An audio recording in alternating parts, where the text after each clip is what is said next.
they had people from all these different Floridas coming, and they had no idea. It was like one thing after the next that just kept going wrong.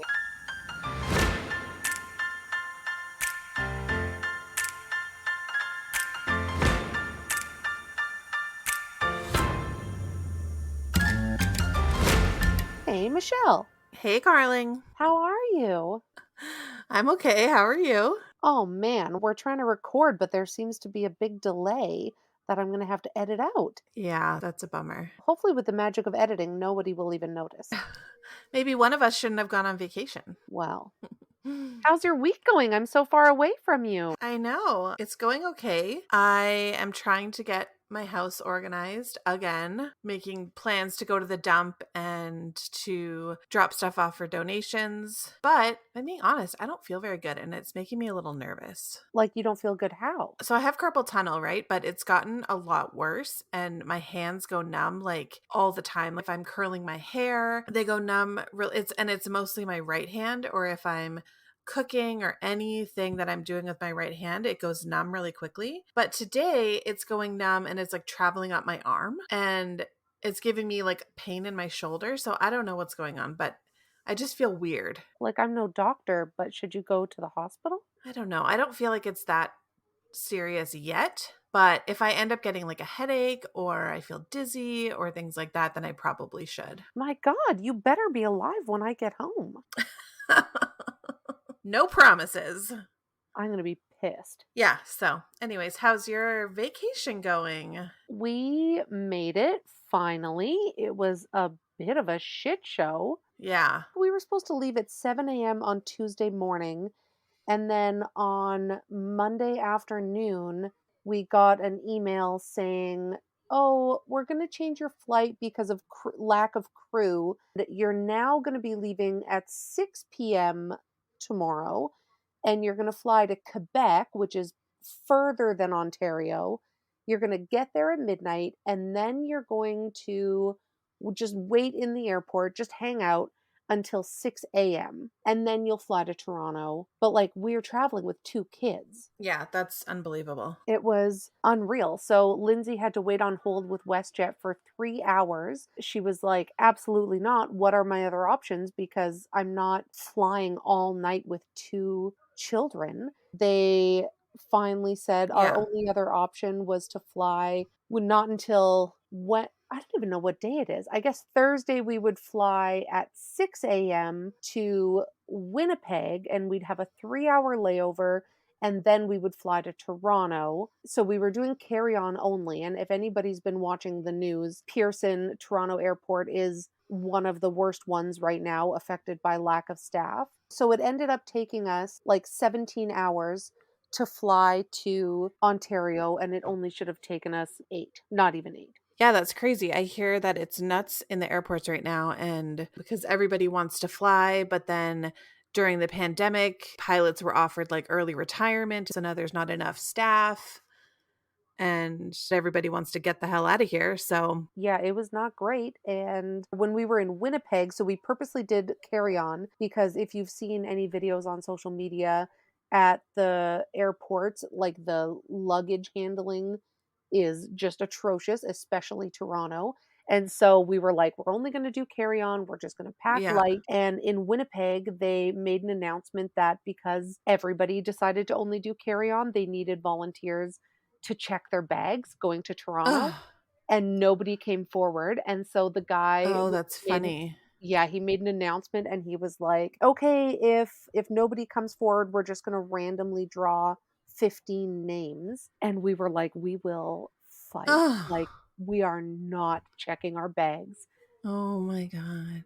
Yeah, but we are No. here. We are in Bobcaygeon, Ontario, and we are on a lake, and it is lovely. It looks really great. The pictures and videos that you've posted so far just look relaxing and beautiful. I miss Ontario so much for the lakes, and I'm glad you're having a good time. Yeah, I'm really sleepy. I think my body is like, "Oh, you haven't taken any time off since your dad died. We're gonna just sleep." So I've been really Yeah, sleepy, but I've just been like taking it easy, going to bed early, waking up late. that's great. I think that is so good. I am a little bit, I have to say, not that I'm happy that your flight catastrophe happened, but it did give us the opportunity to hang out at a hotel with you guys for a little while and go swimming. So that was super fun. Oh, I forgot to even mention because our flight was 6 a.m., we had to be at the airport at 4:20 a.m. We were like, we might as well just get a hotel right by the airport the night before because like it's a 45-minute drive from our house to the airport. So we invited you guys to have we had McDonald's and we Yeah. swam and hung out and it was so nice. I know it was so fun. It was my kid's last day of school, so it was a nice little like celebration. I love that. It was so good to see everybody and we had so much fun. We did, and nobody drowned. I forgot to tell you, one Oh, of I our can't. listeners reached out and randomly she lives in a town 20 minutes away from Bob Cajun. Oh, cool. Yeah, so her name is Joy and I feel so bad. I wish I Um, wouldn't have known, but I wish I had brought some swag or merch or something because I totally would have given it. But she oh, recommended a really good coffee place we're going to check out this week. oh, that's awesome. That's so exciting. I love that we have listeners all over the place. Yeah, I think such a coincidence. I love it. Totally. Yeah. What are you gonna do? You've been off all of last week or most of last Yeah. week or No, I'm off this week. Every day except for Thursday. So last week was crazy because I don't know if you remember, but Canada Day, usually June 30th is like historically the busiest day to work at a bank. Oh. So the week was really busy. It's always like end of the month, end of the school year, long weekend coming up. People are trying to get away. It's like just a whole bunch of stuff. So this past week was really busy and we were super short staffed. So I worked a lot. I worked extra. But yeah, this week I'm off and I'm going to really try to have some fun with the kids, but I also really need to get my house in order. And it's my 7 almost 8-year-old's birthday on Wednesday. So My god, how is she gonna be 8? I know, it's crazy. What It's a little crazy. stinker. Is she gonna have a She's birthday getting too party? old. We're going to have a party on Saturday. I have no idea what we're doing yet. I don't have anything planned, but I'm hoping the weather cooperates so we can just do the pool outside and water balloons and stuff like that. Oh, that I wish my birthday was in the summer. I know, mine's like smack dab in the middle of winter. It's no fun. Yeah, like our options are tobogganing, skating, or a movie. Yeah. Did a lot of movies when I was a kid and a lot of indoor swimming. So, what did you do last night? Oh yeah, I was like, I don't know what. We went on a Oh paranormal my God. tour of the Settlers Village, which is like the I don't know, like the Heritage Park or I think every place has one where they collect a bunch of the old buildings and the Yeah. original town site, and they're usually haunted. So, was it haunted? So Lindsay and I went with her cousin and his wife, Jim and Melissa, and they're so lovely. And we got Okay. babysitters and we went. It was from 7 till 10, and we got to go into four of the buildings with a crew of paranormal investigators. And I'll say it Oh was my God, that's so crazy. yeah, so they had a medium there with them. She instantly picked out our group and was like, I'm so sorry. I just need to, before we start, I need to ask if you lost anybody. And she like gave Oh some my God, you're details. cutting out so badly. Oh no. I know. I need to be able to hear this story. Can you hear me now? Okay, continue. Okay, so she said, did you have a male in your life who died and gave some details about how they died? I'll keep some of the details private because it was not my family. And she said, and I think his name was, it started with a D, like a Don or something. And Jim and Lindsay were like, yeah, that's our uncle. We had an uncle who died this way, and his name was Don. And the medium was like, okay, and he has two daughters, right? And they were like, yes. And she was like, okay, he's here and he has a message for you to pass along. So he like, I won't give that many details because it's not my family, but Yeah. it was like very spookily accurate.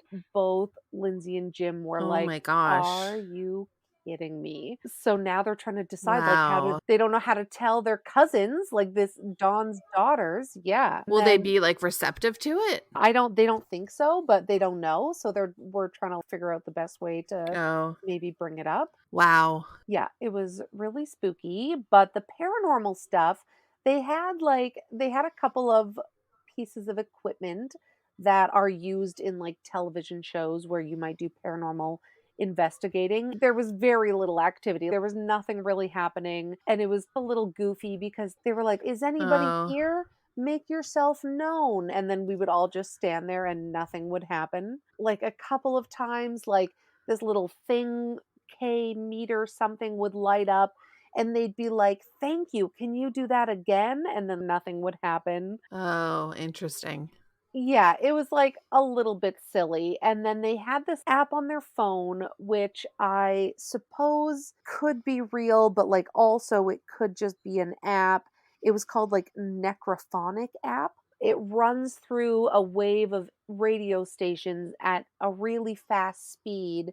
And I guess spirits can communicate through it. So you might hear words all of a sudden through this static. There would just be a random word like yes, or they would say something and then somebody would be like, "Did you hear them say now here?" And I did not hear this through the white noise. So, Oh, funny.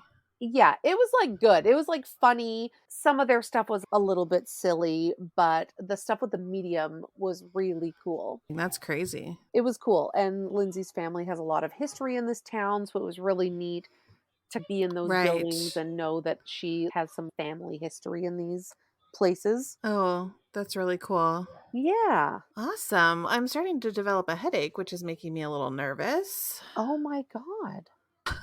I'm gonna call you It's like my immediately whole after right side of this. my body is just not, it's just curious. Yeah, well, maybe let's get into this episode. We'll see how this intro turns out. Yeah, sounds good. Okay, let's get into it. Okay. Okay, bye.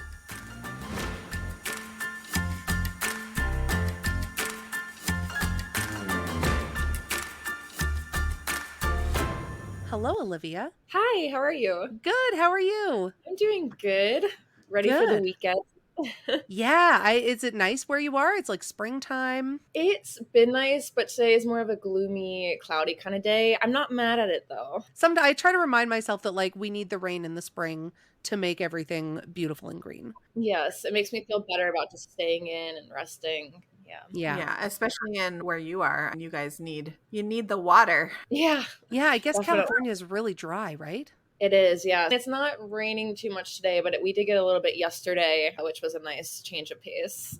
That's Yeah. great. We're so excited to talk to you. Your story was so interesting because it has to do with toxic shock. It feels like the thing that we were all scared of, but never knew anybody that Yeah. had it. It was like not real or something. I don't know. So why don't we have you introduce yourself? Maybe tell us like a little bit about you. What do you do? Who you are? And then we'll get into the reason that we reached out to you. Yeah, it sounds good. So, my name is Olivia Grace. I am a singer songwriter. I live in Los Angeles with my dog Jessie, who's very cute. And I am 26 years old. I had to think about that. But yeah, I had toxic shock syndrome in July 2020. And I've been sharing my story and just trying to spread awareness and education. Wow. Did Yeah. you know what toxic shock was before you got it? So I knew about it growing up when, I started using tampons for the first time. That was the conversation I had with my mom. Be careful. You see the wording label. I didn't know that you could get it outside of using a tampon or through non-menstrual ways until I got it. And then that's when I really learned more about what it actually is. Because I always just thought it was caused by tampons, which it's not quite the case. Yeah. I thought it was the fake warning that they had to put on tampon packaging just in case, like it was something that never happened. But it does happen, and it's not just to do with menstrual products. So where does your story start? Yeah, so 3 years actually before I got toxic shock, I had a very tiny lump in my armpit that I noticed, and I was like, this is odd. I'm going to go to a dermatologist. And I go to the dermatologist, and she says there's nothing there. And I'm like, I know my body. This is like a not part of my body or a normal part of my body. Yeah. And there's nothing more to be done. She just doesn't feel it. And I leave and it gets a little bit bigger. I go back and she says it doesn't seem like it's anything to worry about. I honestly forgot what she said about it. But basically there was no further follow-up with it. And then I was actually in the process of moving at this time from New York to LA. And I was staying with my parents. And while I was staying with them, the lump got so big. And I went to an urgent care and they had me do an ultrasound. And it was actually, they were concerned that it was breast cancer. So I saw a general surgeon who told me the same thing basically as a dermatologist, that it wasn't cancer, it wasn't something I need to worry about. They gave me an antibiotic just in case I had an infection, and that was that. I had the lump for years and I would get pain from time to time, but I was told that this was just when it got larger, if it was pressing on my nerves, it was nerve pain. When I got toxic shock syndrome, about maybe a few weeks before, I started having that really intense pain, and it didn't look different. It didn't have pus or anything like that. So I thought it was just a nerve pain. It wasn't until the night before I went to the hospital, the night before I went unconscious, that I started having all of these full body symptoms. And I was like, something is very wrong. This isn't normal. Like the pain was radiating down my arm. I was so stiff. I don't know when I actually caught the staph infection that caused TSS, but maybe on those few weeks before is my theory. I'm just not sure. And so, were you Wow. still living with your parents at this time? No. So I've been living in LA since, gosh, how long has it been? 2017. So I live Okay. alone and they're on the East Coast. And so, when you were getting all these pains, were you like, oh, I should go see a doctor? Or were you like, oh, it's just that pesky nothing lump? Yeah, when it was just my armpit hurting and I wasn't having full body symptoms, I was like, this is just what I've had for years. Like, didn't feel different. It progressed so quickly. I was at the beach earlier in the day, like I went to lunch, and then by that evening, I was projectile vomiting. I was having the pain was just absolutely radiating down my arm. It was so extreme. I was having shortness of breath. It felt like I was suddenly hit by a bus. Like there was no progression to it. And that's when I was like, okay, I need to go to the hospital. And I wanted to go that evening, actually. But the reason I waited till 6, 7 a.m. is because I have a dog. And I was like, I might be there for like a day. So Yeah. I'll make sure to drop him at daycare first. And I had no idea. I'm very lucky I dropped him off. But yeah, I had no idea what was about to come. So, all night you just waited till the next morning. And then, did you take yourself there? I took myself. I drove actually with one arm because I didn't know like how serious it was. It was something I'd had for years that had been dismissed, and I thought maybe it's like food poisoning. I doubt it myself. I knew something was wrong though. I just didn't know how serious it was. I think a lot of us do that with our symptoms. Like we Yeah. downplay things that it's totally fine. It's totally fine. It'll go away. No big deal. And then also, was there a hesitation when it comes to going to the hospital because of the cost of going? Yeah, I think it's a mix of you have the long wait, and I've never really had great experiences with doctors, so I really didn't want to go and deal with the whole experience of being dismissed or Yeah. perhaps if I was being too, let's say, over dramatic, and I go and it's nothing and I'm wasting their time. It's that internalized message from Yeah. society that I was dealing with, I think was part of it. Yeah. Did you let anybody know? Were you like, hey, mom, just a heads up, I can't breathe and my arm is stiff? I'm so lucky that I share pretty much everything with everyone because I have a group of best friends and we're in a group chat together and they knew everything that was going on. They're the ones who were like, you should go to the hospital. And both my parents knew that I was going to the hospital. Yeah. Mhm. What Yeah. happened when you went in the morning? You went to urgent care or to the emergency room? Yeah. So I went to the emergency room and it was actually, to my surprise, the wait room was pretty much empty. I think the whole experience was only a couple hours in and out, which I was not expecting. They did do some tests. I'm trying to remember. I think they did do one type of scan. I think they did something with my chest. They did some blood work and he told me that it was whatever was going on, that I need to see a primary care doctor, that this was not an emergency situation. And what's so interesting, so there's a couple of things here. He told me that one of the differential diagnosis was breast cancer, so that came up again, which was scary. I'm like, oh my God, I might have cancer. So he gave me copies of my work and everything. What was so interesting is that one of the paperwork that he gave me to give follow-up instructions, it had to do with, was it pneumonia, or I think it was pneumonia or bronchitis or something that was a chest diagnosis, which I was like, this is interesting. Did he listen to my chest and there was already something going on? And when I looked at my blood work, I texted my friends after because I was like, he said that it was pretty fine, but there's all these levels that, my white blood count, everything was off, like literally everything. I don't know how extreme it was in the doctor world, but I did notice that it was off. And Of course, I was Googling it and like, what does it Yeah. mean? And I actually think when I was Googling, you shouldn't, like, sometimes you Google and you get things, you're like, oh God, I'm going to die. But I think toxic shock actually was one of the things that came up as a possible answer. Yeah.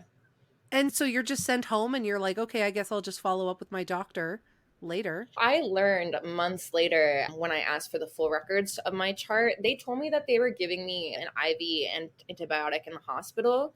And so when I left the hospital, I was so exhausted that I slept in my car for 2 hours before driving myself home. And I was next to an ambulance and I saw that there was somebody in it and I just snapped on my steering wheel and then I went unconscious when I got home. But Oh my when God. I looked through the paperwork, I saw that they actually gave me morphine without my consent. And I know that I said no because I had texts to my friends, because I text everything, saying they Yeah. offered me morphine, but I refused it because, that's addicting and I'm scared to Yeah. take it. But it said in my chart that they gave me morphine and they didn't tell me. And then I went to drive myself home and I was too tired to drive. And Because you were on morphine. Oh my I God. was on morphine. I didn't know this. Wow. So you got home and your dog is still at daycare Yeah. and you're just, that's always my concern. I'm like, where was the dog, Olivia?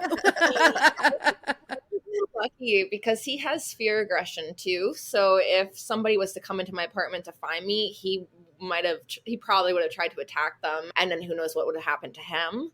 So Yeah. I'm very Mhm. lucky that he was happy playing with his dog friends at daycare. But I got home and I was like, I need to go pick him up. And then there's just this voice in my head that's like, I'm so tired. I just need to take this day to rest. I can't do anything. And then I went unconscious for over 24 hours shortly after. Oh And, my like, God. so you go unconscious. Does anybody know? Like, for 24 hours, is it because nobody checked on you? What Yes, happened? so I'm very lucky that my parents knew something was wrong. So I talked to my best friend about this actually months after I got out of the hospital. They sent me, I don't even remember this. They sent me a Postmates grocery bag of food and stuff, and I love food and it had like ice cream and everything, and my friend told me that it got delivered to the wrong door a couple doors down, and I was so tired. I was like, that's okay, they can just have it.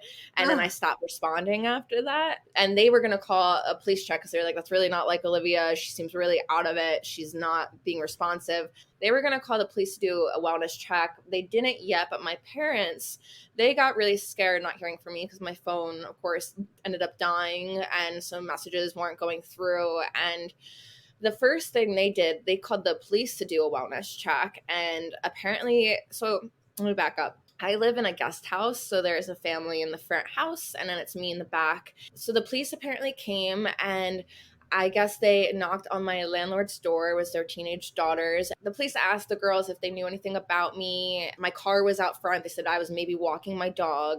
The police said, when you see her, let her know that her parents are looking for her. And that's all they Oh did. my God. And I live on the ground. I have windows where I have sheer curtains. I never really have them closed. They could have just looked and they would have seen me. So that happened. And then my parents they knew that Jessie, my dog, was at daycare. So they started calling around to all these local daycares and they found the Oh, right, and they said that, yeah, I never came to pick up my dog. He was only supposed to be there for a day, which ended up turning into 2 months. oh But my Oh my God. God. yeah, so then they were, okay, the police didn't do anything. They learned I didn't pick up my dog, and they found my landlord's contact information. I think they use like one of those phone number lookup services, which seems Mhm. so scammy, but I guess it actually worked in this case. And they got a hold and they asked my landlords to go into my apartment, please check in on me, and they found me. Oh my God. Your friends and family are probably like, okay, is this serious? Should we get the police involved? Like, they're probably questioning themselves too. Like, are we overreacting? Because you hear about those scenarios, but you never want it to believe that it could happen to you. So they Yeah. were probably trying to reserve themselves a little bit with their reaction, but it was definitely warranted in this situation.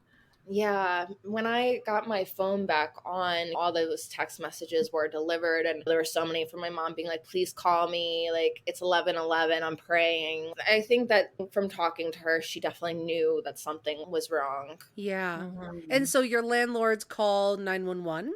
Yeah, and the EMTs, I guess that's Yeah. what's called, these came. And then I was hospitalized for the next couple weeks. And so how did they then determine that it was toxic shock syndrome? They did a hell of a lot of testing. They tested me for AIDS. They tested me for, I'm trying to think what else, meningitis. They tested me for just every drug possible to see if I was on drugs. Like basically every single condition or just rare diseases they were testing me for. Are you And unconscious at this point? Do you become conscious when the EMTs arrive, or are you taken away and you wake up in the hospital? so I think the main memory, the first main like clear memory I have is being in a hallway and like my wrists were restrained.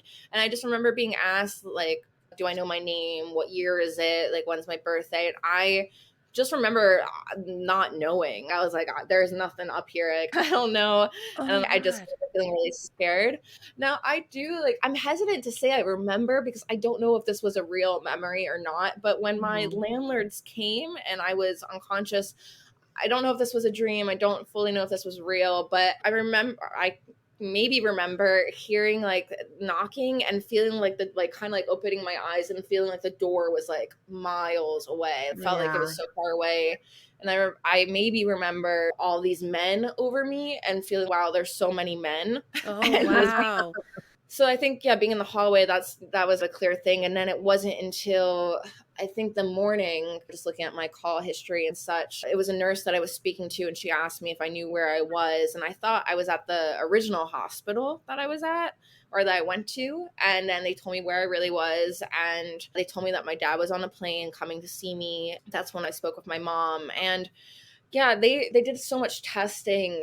I think they suspected toxic shock at one point, but I don't think I actually got that diagnosis until it had been like a week, like Wow. the diagnosis. And are they just pumping you fill like with antibiotics just to kind of Mhm. like help you feel better? I was on so many drugs. I don't even know what I was Yeah. on. I was on a lot of drugs. I know that one of the things I remember having to get, which isn't really an antibiotic, but I remember getting heparin shots on my stomach daily, which is to stop or to prevent blood clots. And so Oh. Oh, I just remember that because I started getting all these bruises on my stomach and I wanted to refuse. I was like, I'm done. And then I couldn't be done. Yeah. But yeah, there was just a lot of antibiotics and yeah, it was a lot. So your dad came right away? Yeah, well, I didn't get to see my dad until I left the hospital because it was during COVID. So I was Ah. not allowed friends or family. And so he was here, he was taking care of my place. I think we wanted to have somebody close by in case it did take a really dark turn or a worse turn mhm. that he was here. But yeah, I didn't actually get to see him for weeks. Oh. Wow. So you're just alone in the hospital. They don't know right away. So how does somebody get toxic shock? What actually medically ended up happening? Yeah, so toxic shock is caused by toxins and bacteria. The three main types of bacteria are staph, strep, and Sordellii. And I had a staph infection, which just took over and it caused the toxic shock syndrome. And that was the lump in my armpit that had the staph infection. And so how does the lump get the infection? Like it's just whatever it was became infected? Yeah, so bacteria enters, and actually, staph lives on our skin and on surfaces, and it's a very common bacteria. But if it causes an infection or if it, yeah, causes a bad reaction, then that can potentially lead to toxic shock. And what I've learned is that we actually, typically, many of us have antibodies to protect us from this, but there's no way Oh, to know if you have those antibodies or not. that's terrifying. Yeah.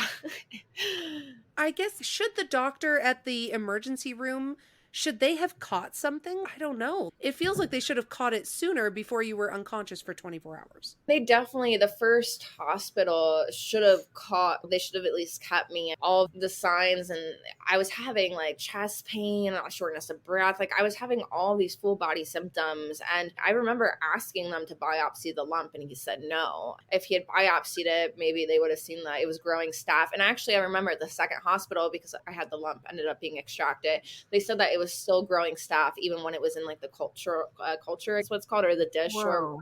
whatever it Yeah. was.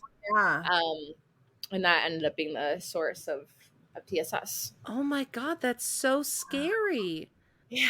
Like now we have to worry Uh, about TSS not just with tampons. I Yeah. know. And I try to spread education online, but I also don't want to scare people as Yeah. well because it is still rare. And there's preventative steps that we can take, such as washing our hands. And there's different things that we can do if we get an infection, making sure to treat it with antibiotics and things like that. So I try not to scare people, but I have realized since sharing my story that I've had so many people reaching out telling me that they've either lost somebody to it or that they had it themselves.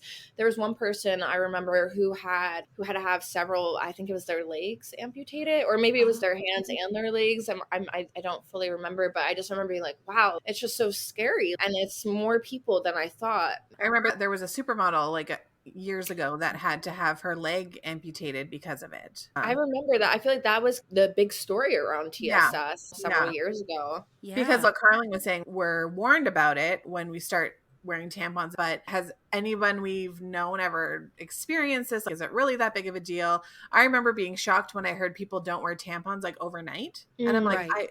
I always wear them overnight. And so then I was like freaked out about that, but it's so scary. yeah. Oh. So what is the treatment for the toxic shock that you had? Yeah, so I had several different things going on.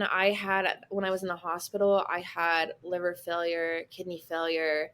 I'd had a type 2 heart attack, which is not quite like a traditional heart attack. It's when you're not getting enough oxygen. And my lungs were collapsed. And so it was a lot of different things that they had to treat. I was on dialysis 3 times a week for the kidney failure, and they did a procedure called a thoracentesis, which is when they put a needle into, I think, like between your ribs to drain the fluid in your chest. Because what was happening was that I had so much fluid in my chest that it caused my lungs to collapse.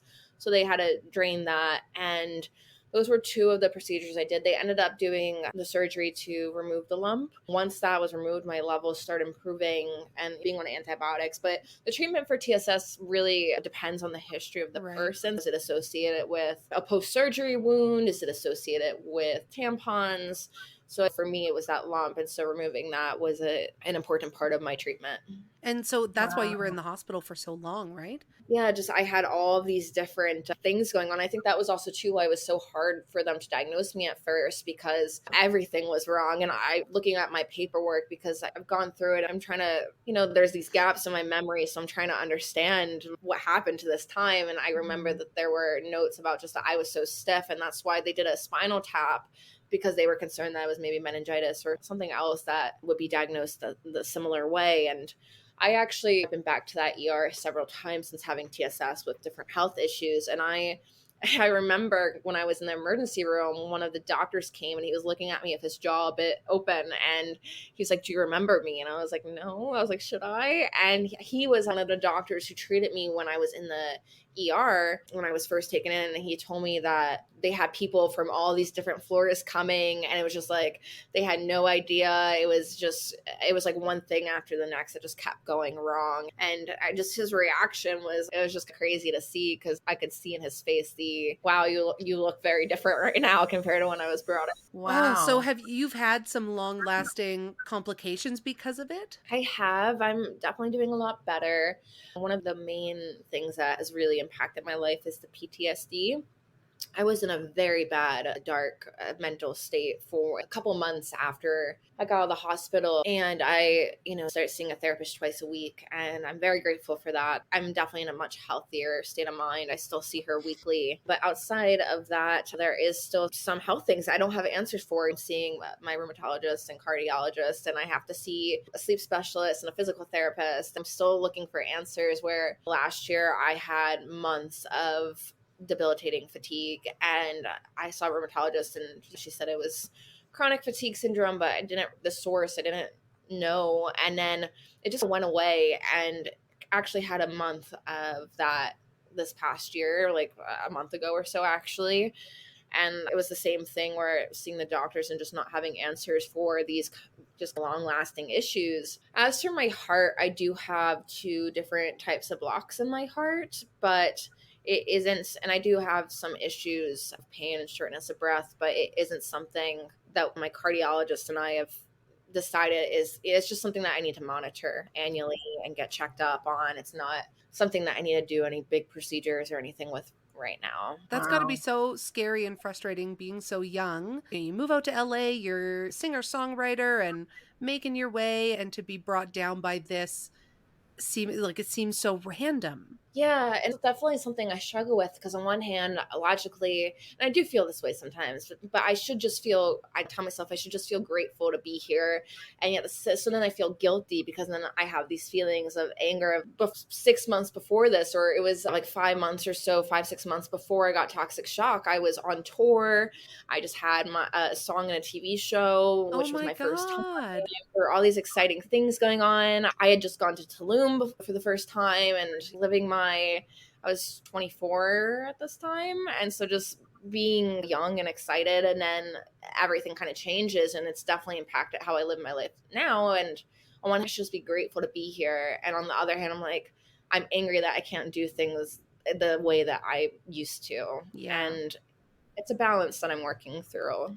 Yeah. There's a wide range of emotions that therapy has been really helpful in helping me work through. But I think recovery is just, it's not a linear process. I find Mhm. myself saying this a lot because there are days I feel like I've been having a great week. And so I'm like, yeah, I feel great right now. I'm doing good. But then suddenly it just switches, and it's that kind of fear of, okay, am I going to feel good today? Am I not going to feel good? And yeah, it's just not a linear process. And I find myself talking, sharing my story on TikTok, and that's been really healing for me because it is such a big part of my life. And it feels comforting to be able to share that and to be able to relate to people who maybe have had similar traumas. And yeah. Yeah.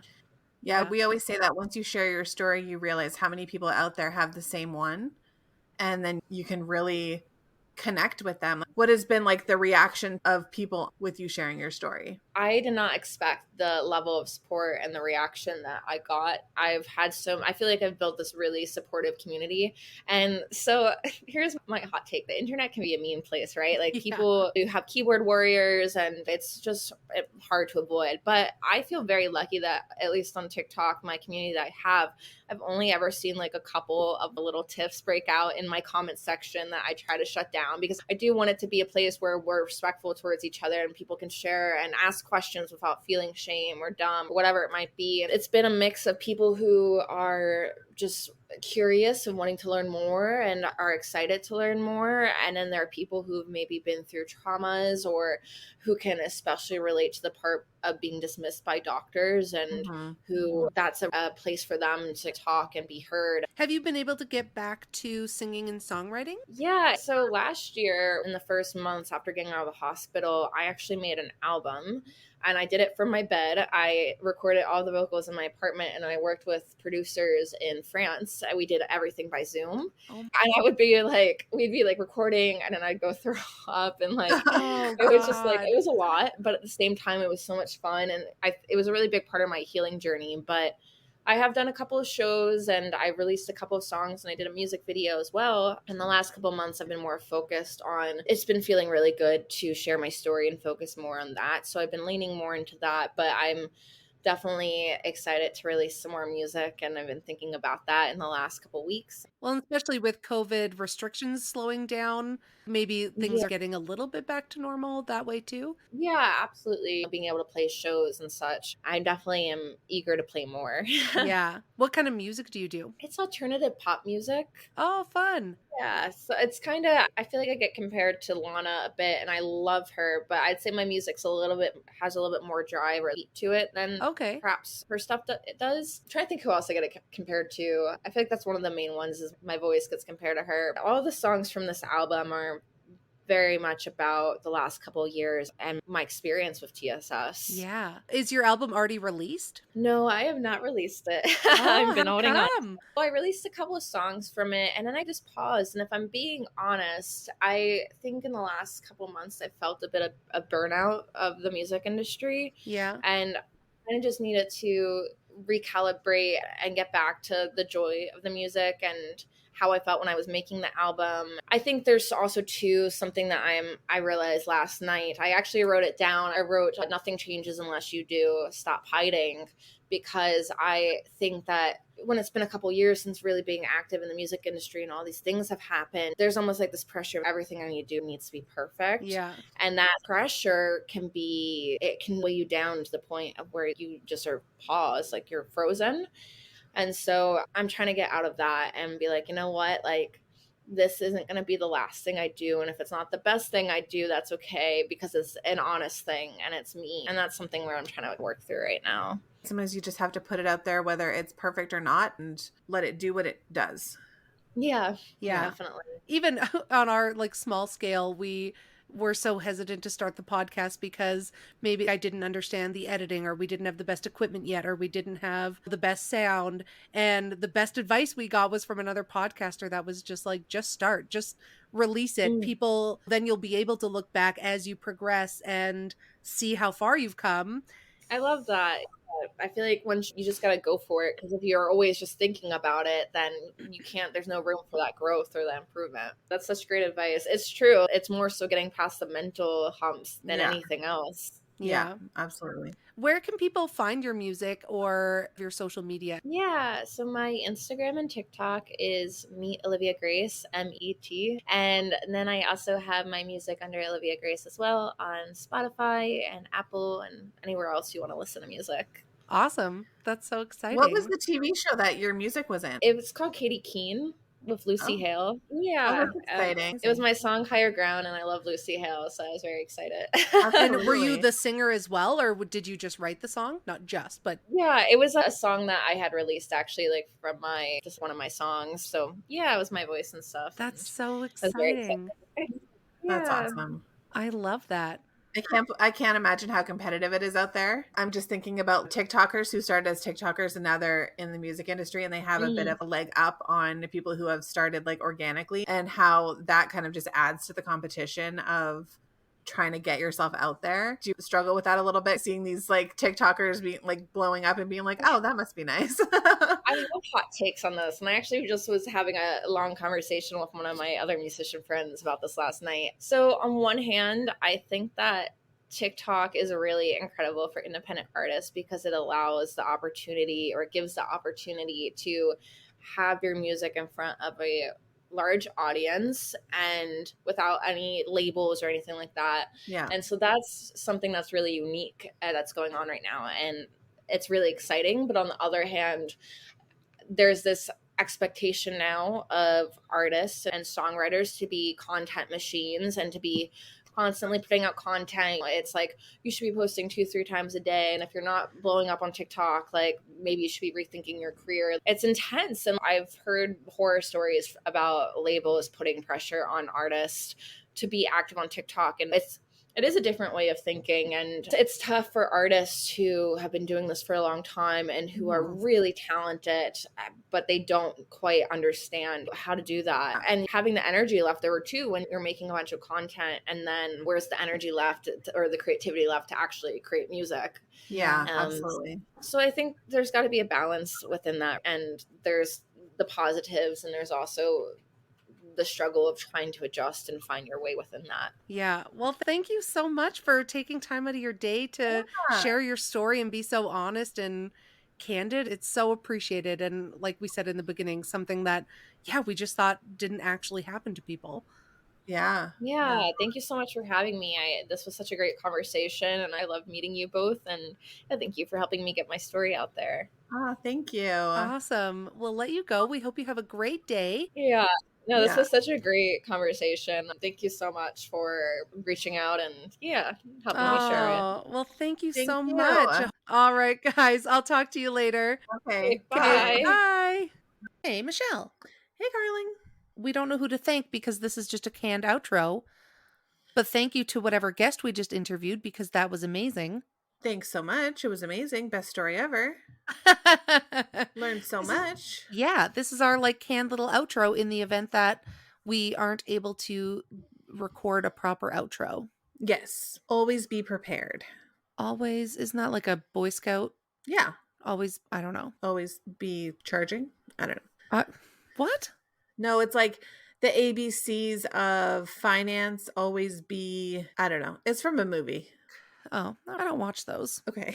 I'm just kidding. I'm not a movie watcher Oh or my a god. music listener. I do have a hard time watching movies. Like just sitting I do too. still through the whole thing. Yeah, I do too. It's because we've Um, trained our brains to just watch 30-second long TikToks. yeah. And if it doesn't grab our attention right away, we just swipe to the next one. Yeah, that is true. Yeah. We haven't even talked about in anything that we're doing Roe versus Wade. Yeah. No comment? Oh. No, I have lots of comments and it's just awful. It's awful. I just feel like it's the Wild West down there. I agree. It's crazy to me how they run anything down there, how they Yeah. come up with anything. It's crazy. And yeah, it was so funny. There was this one thing where it was like, it was a TikTok and it was like, what is something that is a scam, but we're so used to it, we don't even know it yet? And someone was like, Yeah. the Supreme Court, Yeah. how these like geriatric people can decide anything. He's like, they could barely work Facebook. We shouldn't let them decide anything, and which is so true. Yeah, I just think that we should put it out there that we are close to the border. Yeah, and if anyone wants to come and visit. Yeah, if you have a uterus and just feel like you want to come for a visit. Yeah. We're close to the Rocky Mountains. We're close to major airports. Yeah. We're only like a 7-hour drive from the Montana border. Yeah. So we will just hang out and do whatever you need to do. And just while you recover from doing whatever you did, like camping or hiking or whatever, then we'll just hang out with us. Yeah, just really drop us a DM. Absolutely. We are here for you. Yes. Anyway. All right. I hope you have a great week. I hope you have a great week. Were you saying to me or to them? Honestly, if you're listening to this, I genuinely hope, unless you're P. Jones not liking our intros. Oh, P. Jones. Then I hope you have a great week. P. Jones, I hope that your sock falls under your ankle every time you walk. Yeah. Okay. I just want them to be minorly inconvenienced at all times. Yeah, at least for a couple days. Joke's on us. They were minorly inconvenienced when they had to sit through our intro. Okay, so I hope you have to sit through our intro. Yeah. Every time, and you're not allowed to fast forward. Your fast forward button breaks. Oh, man. All right. You go make your kids some food. I'm going to go vacuum. Oh, and fun. We'll talk to you later. Okay, bye. Okay, bye.